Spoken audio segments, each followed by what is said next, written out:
श्रीनगर, जहां प्रधानमंत्री नरेंद्र मोदी विकसित भारत विकसित जम्मू कश्मीर रैली को संबोधित कर रहे हैं। सीधा लिए कर रहा है। बहुत बहुत बधाई।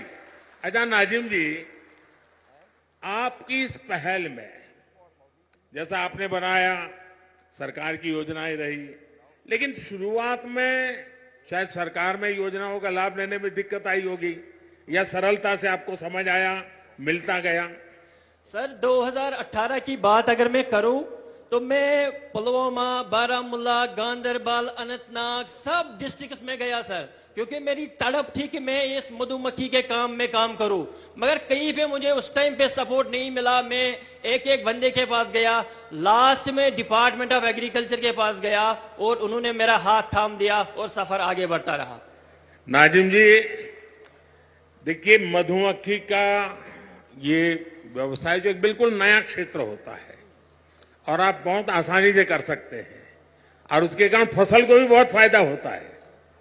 यानी मधुमक्खी एक प्रकार के आपका फार्म लेबरर के रूप में भी काम करती है। तो आपके मधुमक्खी के इस काम के कारण किसानों को समझ आ रहा है कि आप उनकी भी मदद कर रहे हैं। सर बिल्कुल, जब भी हम आसपास आज मधुमक्खी डाल रहे हैं, हमारे घर वाले बोल रहे हैं आपको जमीन चाहिए हम दे देंगे, आपको कोई सपोर्ट चाहिए हम दे देंगे। आपका ही फायदा नहीं जा रहा है बल्कि हमारा भी फायदा हो रहा है। इसलिए जब भी हम राजस्थान में जा रहे हैं, हम कोटा में जा रहे हैं सर, हम यूपी में जा रहे हैं, वहां हमें जमीन मुफ्त में दिया जाता है ताकि आप यहाँ पे लगाइए, हमारा फसल भी बढ़ेगा, आपकी आमदनी भी बढ़ेगी। नाजिम जी, आप इतना सारा करते हैं, एक सुझाव मैं देता हूं, और आप ऑनलाइन भी करते हैं। सेंट्रल एशिया में जो हनी होता है, उन देशों में हनी, क्योंकि वहां भी ये हिंदू कुश पर्वत है सारे, वहां भी हिमालय की तरह ही सारी पर्वतमालाएं हैं, वहां की हनी का एक प्रकार अलग है, और मैं मानता हूं कि आप ऑनलाइन उसका स्टडी कीजिए। दूसरा, वे लोग अलग अलग टेस्ट के लिए अलग अलग फूलों के बीच में अपनी मधुमक्खी का पालन करते हैं। उसके कारण जो हनी मिलता है, उसकी स्मेल, उसका टेस्ट उस फ्लावर जैसा मिलता है, तो उनको बहुत बड़ा मार्केट मिलता है। मैं चाहूंगा, भारत में भी बहुत प्रयास हो रहे हैं, उत्तराखंड में भी बहुत सफलतापूर्वक प्रयास हुए हैं, और नाजिम जी आपने भी जरूर ऐसा किया होगा। सर हमारे जो कश्मीर का हनी है, बाकी जो स्टेट्स का, न्यूजीलैंड का, जो अदर कंट्रीज का हनी है, हमारे भारत का हनी इस टाइम पे नंबर 1 है। हमारे कश्मीर का एकेशिया पूरी डिमांड है सारी वर्ल्ड की सर। हमारे एकेशिया सर पहले 400 रुपया केजी था, इस टाइम पे वो 800 रुपए, 1000 रुपए तक पहुंच गया। नाजिम जी, आपसे बात करके बहुत अच्छा लगा। आपने जो पहल की उसमें बहुत स्पष्टता और साहस चाहिए, और आपको स्टूडेंट लाइफ में इतना विजन आपका क्लियर होना, ये अपने आप में बहुत बड़ी बात है। मैं आपके माता पिता को भी प्रणाम करता हूं जिन्होंने आपकी ऐसी परवरिश की, और आपने हर चुनौती को चुनौती देते हुए, डट करके सामना करते हुए आप प्रगति कर रहे हैं। आप देश के नौजवानों को दिशा दे रहे हैं, वरना वो इंतजार करके बैठता है मेरे पास कुछ नहीं है। आपने इंतजार नहीं किया, आपने छोटी सी शुरुआत की, और आप आज देश की ताकत बन रहे हैं। मेरी तरफ से नाजिम आपको और आप जैसे युवाओं को मेरी तरफ से बहुत बहुत शुभकामनाएं। Thank you sir. सर एक गुजारिश है मेरी सर, एक बार सर मैंने 2023 में KVIC के डिपार्टमेंट में सर मैंने वहां पे एक सेल्फी ली थी, सेल्फी विथ मोदी जी। मगर आज मुझे जी चाहता है कि सर उस सपने को भी मैं साकार करूं, उसको भी पूरा कर सकूं। चलिए, मैं कोशिश करता हूं। मैं SP जी के लोगों को बोलता हूं, बाद में आपको इस तरफ ले आएंगे, जरूर मैं आपके साथ सेल्फी लूंगा। शुक्रिया sir, thank you sir, thank you. बहुत बहुत शुक्रिया। अब और कौन है? अब हमारी श्रीनगर जिला की एक एंटरप्राइजिंग लड़की से हम आपका तारुफ करा रहे हैं, जिनका नाम है एहतिसाम मजीद भट्ट। एहतिसाम ने अपनी 3 दोस्तों के साथ मिलकर बेकिंग के शोबे में बहुत कामयाबी पाई है। एहतशाम मजीद भट्ट, श्रीनगर से। तो आप वर्चुअली हैं? सर वर्चुअली हैं, जी हाँ, SKICC में मौजूद हैं सर। बताइए, अपने बारे में बताइए। सर आदाब। सर मैं एहतसाम मजीद रावलपुरा श्रीनगर से और मेरे साथ फरहीना बशीर बारामूला से, सईद राफिया कुपवारा से और सकीना नजीर बांडीपोरा से। आपकी बहुत बड़ी टीम है। अच्छा, हम अपने lower बारे में middle बताइए class- अतिवा जी, आपने इस व्यवसाय में कैसे कदम रखा और इसको कैसे बढ़ाया? जी सर हम लोअर मिडिल क्लास फैमिली से बिलोंग करते हैं। सर हम बचपन से ही बहुत पैशनेट थे बेकरी को लेके। जो ही हमारा admission food technology skill development में हुआ तो हमें ये लगा कि हमारे इस पैशन को एक दिशा मिली है। हमारा बेकरी को लेके एक आइडिया था। एज अ फूड टेक्नोलॉजिस्ट हम बेकरी में कुछ नए इन्वेंशंस करना चाहते थे ताकि लोग इजीली कंज्यूम कर सके, चाहे कोई डायबिटिक पेशेंट हो, कोई हेल्थ कॉन्शियस हो या फिर कोई नॉर्मल पर्सन। अब इस आइडिया को एग्जीक्यूट करने के लिए हमें सपोर्ट चाहिए था।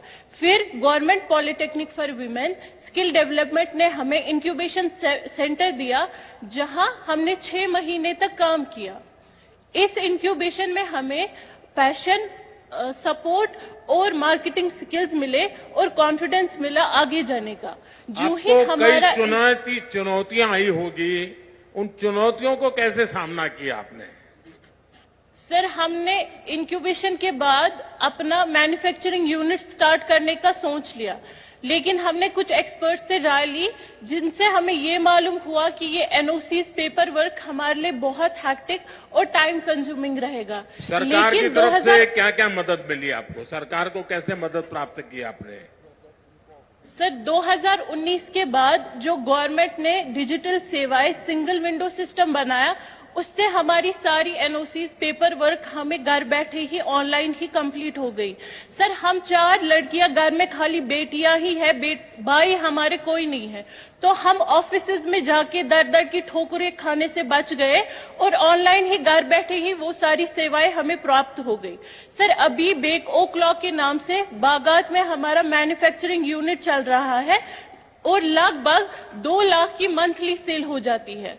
सर 12 अक्टूबर इसमें 2023 आपको, जी सर, क्योंकि क्वालिटी बहुत मैटर करता है, तो आप क्वालिटी सर। को मेंटेन करने के लिए भी तो कुछ स्पेशल प्रयास करते होंगे।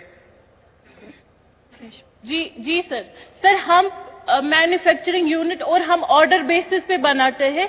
जितना हमारा वहां से ऑर्डर आता है और उसी हिसाब से हम फ्रेश बेकरी ही बनाते हैं।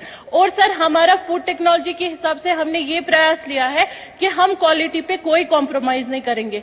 तभी 1 साल में ही हमारी मार्केटिंग इतनी बढ़ गई है कि आज लगभग मंथली हम 2 लाख कमाते हैं। एहतसाम जी, ये स्टार्टअप की तरफ आज पूरी दुनिया का झुकाव है। टियर 2, जी टियर सर। 3 सिटी में भी स्टार्टअप, और आप उसी फील्ड को प्रतिनिधित्व करती है। इसके विषय में सरकार की जो योजना है, उन सुविधाओं से आपको कितनी मदद मिल रही है? सर हमारी जितनी भी सरकार की स्कीम्स है, हमने अभी तक इसलिए उनका ये लाभ नहीं उठाया क्योंकि हम स्टार्टअप में अपना ही हम इंडिपेंडेंट बनना चाहते थे। और जो इंक्यूबेशन लेकिन हमें मिला स्किल डेवलपमेंट से, वहां हमें जगह और ये इक्विपमेंट्स मिले, मशीन्स मिली, जिसपे हमने काम किया 8 मंथ तक। और उस 8 मंथ में जितना हमने अर्न किया, उसी से हमने आज अपना मैन्युफैक्चरिंग यूनिट के सभी इक्विपमेंट्स लाए और ये गवर्नमेंट की तरफ से हमारे लिए सबसे बड़ा सपोर्ट था। एहतियाब जी, पिछले 9-10 वर्ष में हमारी सरकार आपके जैसे करोड़ों युवाओं के स्टार्टअप के सपने को पूरा करने के लिए हर संभव कोशिश कर रही है। और आपने तो खुद ने अपनी बहनों की चिंता तो संभाली, आपने अपने दोस्तों को भी अलग अलग जिलों में इस काम से जोड़ा है, और मैं इसके लिए आपको बधाई देता हूं। हमारी सरकार की कोशिश है कि हमारे युवाओं के आइडिया को संसाधनों और पैसों की कमी ना हो। हमारे नौजवान साथी बुलंद हौसलों के साथ नए क्षेत्रों में कदम रखे, और ये सारी बहनें हमारे देश की बेटियों के लिए बहुत बड़ा इंस्पिरेशन है। जम्मू कश्मीर की बेटियां नई मिसाल खड़ी कर रही है। मैं उनको बहुत बहुत बधाई देता हूं। जी सर, इतना ही नहीं सर, हम जम्मू कश्मीर के सभी जिलों में अपना मैन्युफैक्चरिंग यूनिट स्टार्ट करना चाहते हैं, अरे वाह। ताकि जो हम जैसी अंडर प्रिविलेज लड़कियां हैं हम उनको भी स्किल दे सके और वो भी एंटरप्रेन्योर की तरह काम करे, ना कि लेबर। माननीय प्रधानमंत्री मेरी जी, आपको हम आपका बहुत नारा, शुभकामनाएं हैं, मेरी आपको बहुत शुभकामनाएं हैं। और मैं आपको विश्वास दिलाता हूं, मैं एलजी साहब से भी कह रहा हूं कि आपके इस मिशन को जितना बल दे सकते हैं सरकार की तरफ से पूरा बल मिलेगा, क्योंकि आपके सपने बहुत बड़े हैं और अंडर प्रिविलेज बेटियों की चिंता करना ये और बड़ी बात है। इसमें एक सामाजिक दृष्टिकोण भी है। तो मेरी तरफ से बहुत बहुत बधाई। जी सर, शुक्रिया। बहुत बहुत धन्यवाद प्रधानमंत्री महोदय। और अब हमारे सामने आ रही हैं हमीदा बानो। हमीदा बानो का ताल्लुक गांधरबल जिले से है। हमीदा बानो ने NRLM यानी नेशनल रूरल लाइवलीहुड्स मिशन के तहत दूध की पैदावार में नुमाया कामयाबी पाई है। माननीय प्रधानमंत्री महोदय, हमीदा जी, मैं आपको बहुत बहुत मुबारकबादी देता हूं और मैं आपके विषय में, अपनी यात्रा के विषय में, ये सफलता की सीढ़ियां कैसे प्राप्त की, मैं जरूर आपसे सुनना चाहता हूं। जी आदाब सर, मेरा नाम हमीदा है। मैं ब्लॉक लाद डिस्ट्रिक्ट गांधरबल से बोल रही हूँ। सर मैंने 12वीं पास किया।